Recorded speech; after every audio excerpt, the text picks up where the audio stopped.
ओम शांति। आज है 31 मार्च 2022 के साकार मधुर महावाक्य।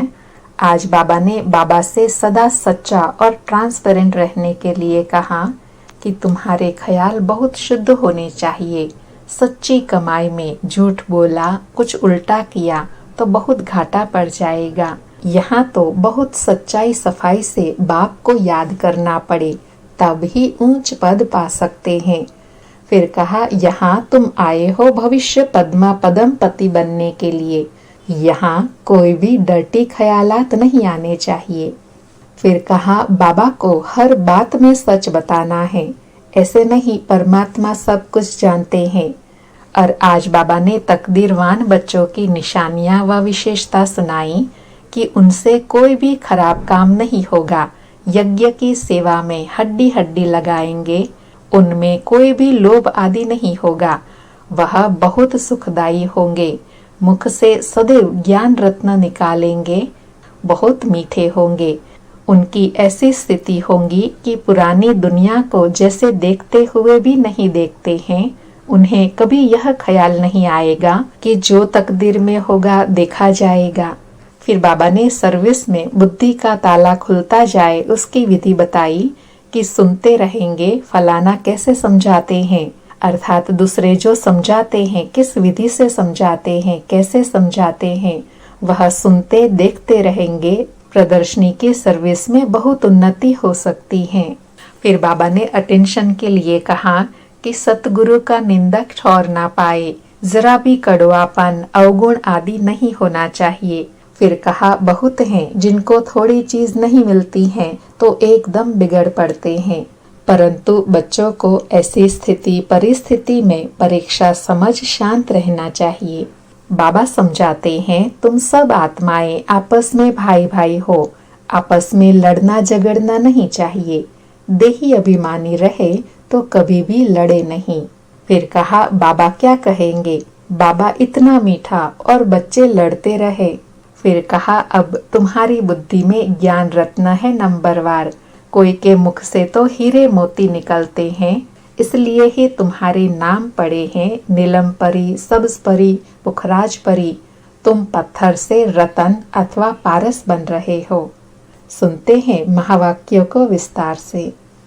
आज बाबा कहे, मीठे बच्चे, ज्ञान मार्ग में तुम्हारे ख्यालात बहुत शुद्ध होने चाहिए।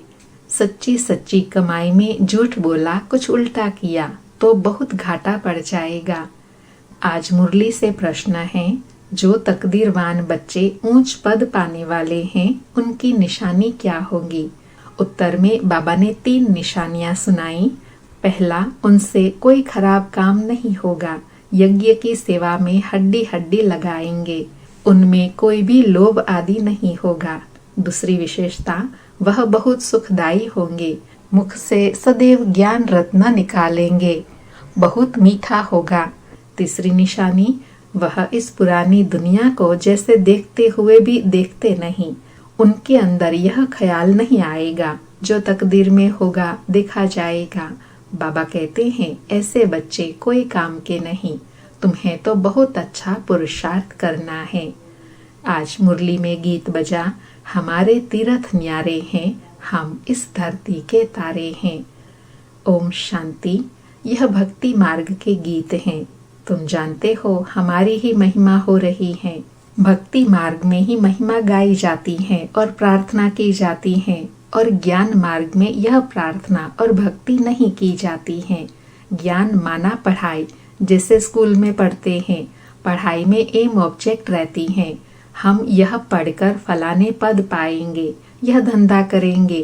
कई सीखते हैं, ऐसे ठगी करेंगे, पैसा कमाएंगे। बहुत पैसे के लिए ठगी करते हैं, इसको भी भ्रष्टाचार कहते हैं। लूट मार भी करते हैं, गवर्नमेंट की चोरी करते हैं, धन कमाकर अपने को सुखी करने के लिए और बाल बच्चों को भी सुखी करने के लिए, पढ़ाकर शादी आदि कराने के लिए। यहाँ तो तुमको पैसे कमाने की बात ही नहीं है। यह है पवित्र पढ़ाई। भल गृहस्थ व्यवहार में रहते हो, सिर्फ पढ़ना है। कई कहते हैं हमें तनख्वाह कम मिलती है, इसलिए ठगी करनी पड़ती है। क्या करें, परंतु इस ज्ञान मार्ग में तो ऐसा कोई ख्यालात नहीं होना चाहिए, नहीं तो दुर्गति हो पड़ेंगी। यहाँ तो बहुत सच्चाई सफाई से बाप को याद करना पड़े, तभी पद पा सकते हैं।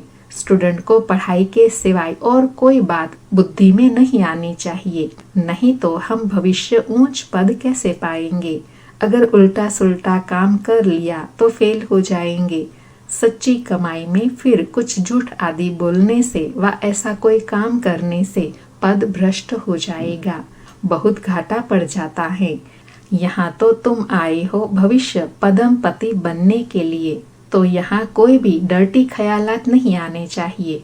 कोई चोरी आदि करते हैं तो केस चलता है, उसमें कोई छूट भी जाए, परंतु यहाँ तो धर्मराज से कोई छूट न सके। पाप आत्मा को तो बहुत सजा खानी पड़ती है, ऐसा कोई नहीं होगा जिसको सजा न खानी पड़ती हो। माया गिराती रहती है, थप्पड़ मारती रहती है, अंदर गंदे ख्यालात चलते हैं। यहाँ से कुछ पैसा उठावे, पता नहीं ठहर सके व नहीं ठहर सके, कुछ इकट्ठा करके रखे। अब यह है ईश्वरीय दरबार, राइट हैंड फिर धर्मराज भी हैं, उनकी सजाएं तो 100 गुना ज्यादा हैं। नए बच्चों को शायद मालूम न भी हो, इसलिए बाबा सावधान करते हैं। तुम बच्चों के ख्यालात बड़े शुद्ध होने चाहिए। बहुत बच्चे लिखते हैं, बाबा आपका फरमान है कि गृहस्थ व्यवहार में रहते सिर्फ मुझ बाप को याद करो, श्रीमत बिगर कोई भी काम नहीं करो। परंतु हमको तो व्यवहार में बहुत कुछ करना पड़ता है, नहीं तो हम गुजारा कैसे करें। इतने थोड़े रुपयों से इतने भांति अर्थात परिवार के सदस्य कैसे चल सकेंगे, भूखा रहना पड़े।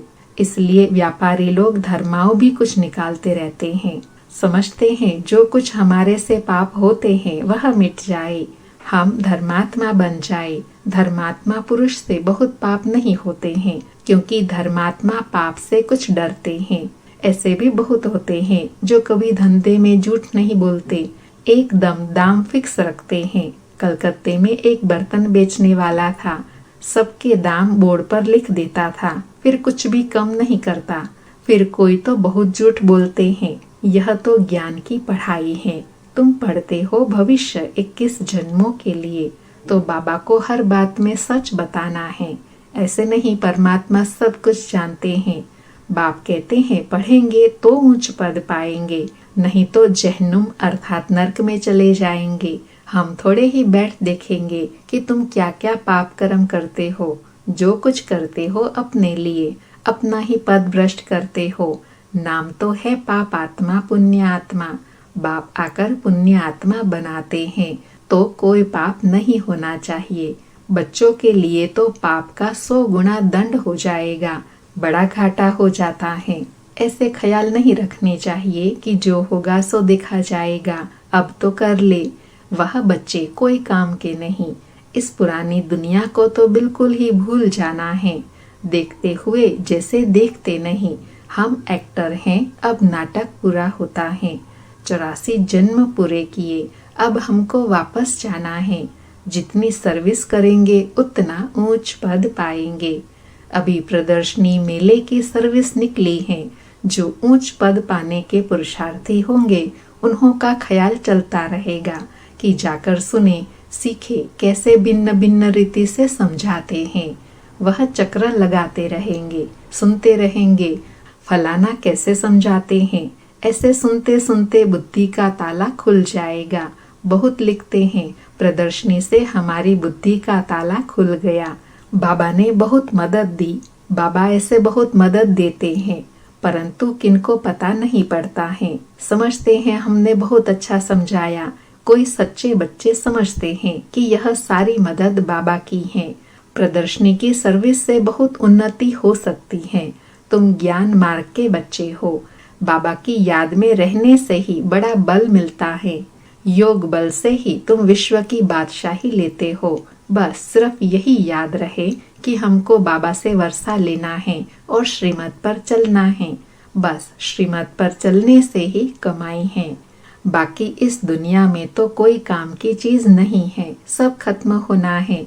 तुम ज्ञान सितारे हो, इस भारत को स्वर्ग बना रहे हो और स्वर्गवासी बनने के लायक तो तुमको यहाँ ही बनना है। यज्ञ के पिछाड़ी तो हड्डी हड्डी चूर कर देनी चाहिए, अर्थात बहुत दिल से प्यार से सेवा करनी चाहिए। उनको फिर और कोई लोभ नहीं रहेगा। जिनकी तकदीर में नहीं है उनसे फिर खराब काम होते रहेंगे। यहाँ तो तुमको सुखदाई बनना है। बाप कहते हैं मैं सुखदाई बनाने आया हूँ, तुम भी सुखदाई बनो। उनके मुख से सदैव ज्ञान रत्न निकलेंगे, शैतानी की कोई बात नहीं निकलेंगी। झूठ बोलने से तो कुछ न बोलना अच्छा है। बहुत मीठा बनना है, माँ बाप का शो करना है। बाबा के लिए ही लिखा है, सतगुरु का निंदक ठौर न पाए। जरा भी कड़वापन अवगुण आदि नहीं होना चाहिए। बहुत हैं जिनको थोड़ी चीज नहीं मिलती है तो एकदम बिगड़ पड़ते हैं, परंतु बच्चों को परीक्षा समझ शांत में रहना चाहिए। आगे बड़े बड़े ऋषि मुनि कहते थे हम ईश्वर को नहीं जानते। अब अगर यह लोग सन्यासी आदि ऐसे कहे तो इनको कोई माने ही नहीं। समझेंगे जो खुद ही ईश्वर को नहीं जानते वह हमको रास्ता क्या बताएंगे। आजकल एक दो के गुरु बहुत बन गए हैं। हिंदू नारी का पति भी गुरु हैं, ईश्वर हैं।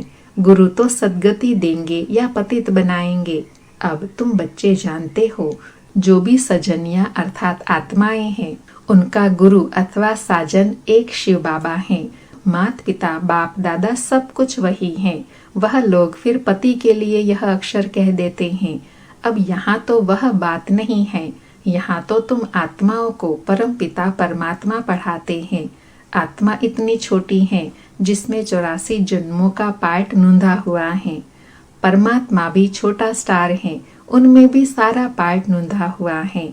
मनुष्य समझते हैं परमात्मा सर्वशक्तिमान है, सब कुछ कर सकता है। परम पिता परमात्मा कहते हैं ऐसी कोई बात नहीं है। ड्रामा अनुसार मेरा भी पार्ट है। बाबा समझाते हैं तुम सब आत्माएं आपस में भाई भाई हो। आत्मा अपने भाई के शरीर का खून कैसे करेंगी। हम सब आत्माओं को बाप से वर्षा लेना है, मेल हो चाहे फीमेल। यह भी देह अभिमान छोड़ना है। शिव बाबा कितना मीठा है, तो हम भी शिव बाबा के बच्चे हैं। भाई भाई हैं तो हमको कभी भी आपस में लड़ना झगड़ना नहीं चाहिए। देही अभिमानी रहे तो कभी भी लड़े नहीं। बाबा क्या कहेंगे। बाबा इतना मीठा और बच्चे लड़ते रहे। इस समय मनुष्य में आत्मा का ज्ञान भी नहीं है। हम आत्मा परमात्मा की संतान हैं, फिर लड़े क्यों। मनुष्य तो सिर्फ कहने मात्र कह देते हैं, तुम तो प्रैक्टिकल में हो। बाप कहते हैं देह अभिमान को छोड़ो, हम आत्मा हैं, अब वापस जाना है। यही तात अर्थात लगन लगी रहे। पूरा पुरुषार्थ करना चाहिए। बाप जैसा मीठा और लवली जरूर बनना है, तब बाप कहेंगे सपूत बच्चा है। कितना लवली हो गया है। बाप कितना निरअहंकारी है। कहते हैं मैं तुम्हारा बाप, टीचर, सतगुरु सब कुछ हूँ। आधा कल से तुम मुझे याद करते आए हो कि बाबा आओ। यह मेरा भी ड्रामा में पार्ट है। पहले यह घड़ी आदि नहीं थी, रेती पर टाइम देखते थे। यह साइंस से जो कुछ बना रहे हैं यह तुम्हारे लिए हैं। यह साइंस वाले कोई ज्ञान नहीं लेंगे, उनको आना ही है प्रजा में। महल आदि बनाने वाली तो प्रजा होती है ना, राजा रानी तो ऑर्डर देने वाले होते हैं। तो यह कोई गुम नहीं हो जाएंगे, यह बहुत होशियार हो रहे हैं। बाकी चंद्रमा आदि पर जाना यह सब अति की निशानी है। साइंस भी दुख देने वाली हो गई है। वहाँ सतयुग में सुख की चीजें रहती हैं। यह बाकी है थोड़े समय के लिए। टू मच में जाते हैं तो फिर विनाश हो जाता है। बाकी सुख तो तुम भोगेंगे। मम्मा बाबा कहते हो तो फॉलो करना चाहिए। तुम्हारे मुख से सदैव रतन निकलने चाहिए। कहते हैं पत्थरों ने गीत गाया। पहले तुम पत्थर बुद्धि थे, बाबा ने आकर तुमको पत्थर बुद्धि से पारस बुद्धि बनाया है। अभी तुम गीता का गीत गा रहे हो। बाकी वह पत्थर गीत नहीं गाएंगे, गीता को ही गीत कहा जाता है। तुम अभी परमपिता परमात्मा की बायोग्राफी को जानते हो। वो लोग तो कुछ भी अर्थ नहीं समझते हैं, रत्नों के बदले पत्थर ही मारते हैं। अब तुम्हारी बुद्धि में ज्ञान रत्न है नंबरवार। कोई के मुख से तो हीरे मोती निकलते हैं, इसलिए ही तुम्हारे नाम पड़े हैं नीलम परी, सब्ज परी।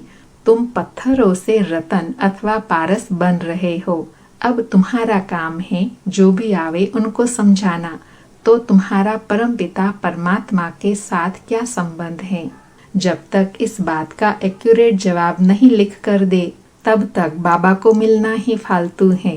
पहले बाप को जाने तब समझे कि बीके किसकी पौत्रियां हैं। बड़ी ऊंची मंजिल है।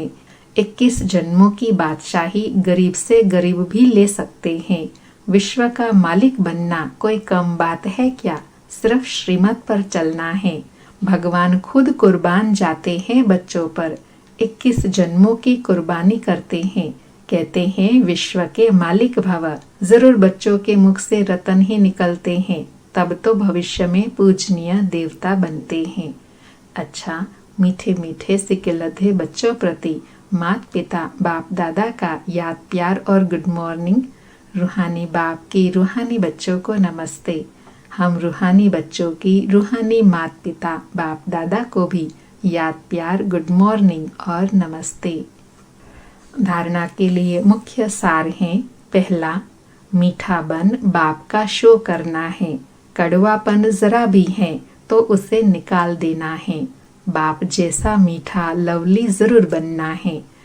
दूसरा, कोई भी काम श्रीमत के बिना नहीं करना है। श्रीमत में ही सच्ची कमाई है। आज बाबा ने वरदान दिया, नॉलेजफुल बनकर हर कर्म के परिणाम को जान कर्म करने वाले मास्टर त्रिकालदर्शी भव। नॉलेजफुल बन हर कर्म के परिणाम को जान कर्म करने वाले मास्टर त्रिकालदर्शी भव। स्पष्टीकरण है, त्रिकालदर्शी बच्चे हर कर्म के परिणाम को जानकर फिर कर्म करते हैं। वे कभी ऐसा नहीं कहते कि होना तो नहीं चाहिए था लेकिन हो गया, बोलना नहीं चाहिए था लेकिन बोल लिया। इससे सिद्ध होता है कि कर्म के परिणाम को न जान भोलेपन में कर्म कर लेते हो। भोला बनना अच्छा है लेकिन दिल से भोला बनो। बातों में और कर्म में भोले नहीं बनो। उसमें त्रिकालदर्शी बनकर हर बात सुनो और बोलो, तब कहेंगे सेंट अर्थात महान आत्मा। आज का स्लोगन है, 1-2 को कॉपी करने के बजाय बाप को कॉपी करो तो श्रेष्ठ आत्मा बन जाएंगे। 1-2 को कॉपी करने के बजाय बाप को कॉपी करो तो श्रेष्ठ आत्मा बन जाएंगे। अच्छा, ओम शांति।